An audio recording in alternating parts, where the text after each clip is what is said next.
Taskmaster mentor. Hello, this is Azeho. Welcome to the latest lesson. Today we're going to talk about task mastery. And what task mastery is controlling and managing your tasks.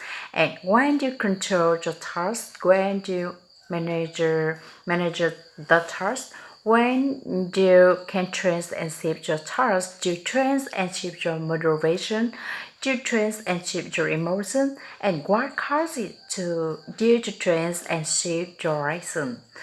And a lot of what we are going to talk about today comes from NLP, that's neuro-linguistic programming, which is a very long word. Neuro means nerves or brain, something to do with the nerves to the of the brain or the nervous system. Neuro linguistic will learn already. Linguistic means language, and programming, of course, is similar to programming a computer, telling it something what to do. So, what is task about is how to program the brain with language and with tasks and with pictures. That's neuro-linguistic programming. It was developed by several different people. One of the most famous people is Richard Banders, develops this system called NLP. And NLP is designed to help you control your brain and a little better to decide the character images. Decide the character tasks you want to have in your brain, and by doing that, by changing the task, you will change your emotions and your reactions. One of the key techniques of NLP is to take images that you have in your brain and to modify them and train them. So a lot of times we have negative pictures in our heads and we don't realize how powerful they are, how much they are figures, how they change the way we act, how they change the way we feel. And so what we want to do is look at the pictures that make in our head and we want to choose them. We want to train them and choose better pictures. Let me give you an example. Let's talk about English class.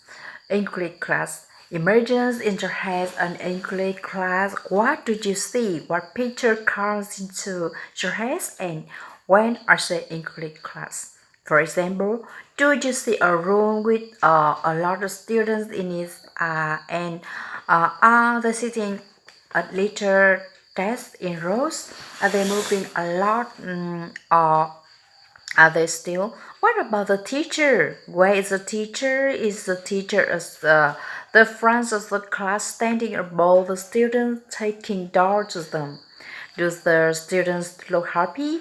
Are they smiling or do they look bored? What about the quality of this picture in the head? Is it bright and sunny and colorful, or is it kind of dark, maybe black and white? Is it loud? Is that music or is it quiet or is it solemn? Is it big and in your face, close to you, too small and far away? So we can do this with anything, with any image. And what you do is you take first your negative image. So let's go back again to the negative state image of an English class. Maybe you can remember one from your past. What we are going to do now is look at the negative picture and we are going to trace it like it's a TV set and we're going to play around with it. So the first thing I want you to do is make it darker. So you have the picture in your head, it's a negative feeling, it's a negative memory, make it darker. Make the picture darker in your head. Nice. Push it away from you. So it is close to you. Push it away so that it becomes smaller and smaller and smaller. Keep pushing it away until it disappears to nothing. And now suddenly think of the positive, happy picture.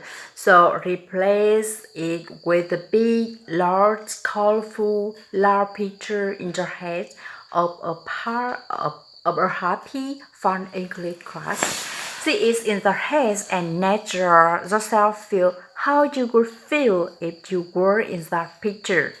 So put yourself now into the picture, step into it. So now you are in the English class with all these smiling, happy people, with all this color, with all this laughter, with all the music.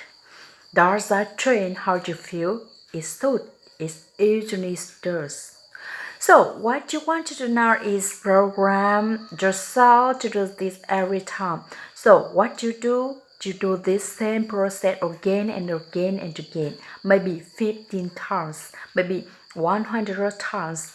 You do it quickly. So for example, you go back again, go back to the negative email. Okay, see that negative class, oh, boring, terrible, that's all memory you have, and again, quickly, make it darker, make it smaller, push it away, smaller, smaller, smaller, until it disappears.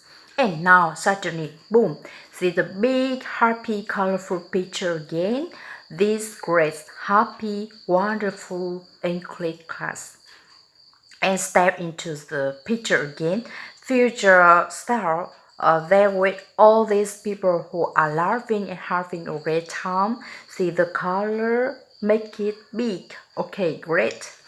All of these qualities as the picture will change the emotional feeling. So for example, if we take this picture and we imagine this class, this is the image I have in my head when I think English class, and it's not a very positive one.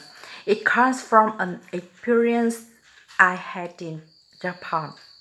Japan is kind of the typical English class that I see in my head. Whenever I hear that word, it's kind of dark. There's no movement. It's not a happy picture. So what do I want to do if I want to change my belief about English and English classes? One thing I can do is change the pictures I make in my head. So for example, we can take that picture, we can transit, we can choose a better picture. Instead, I can see a cycle of students. Let's imagine a cycle of students.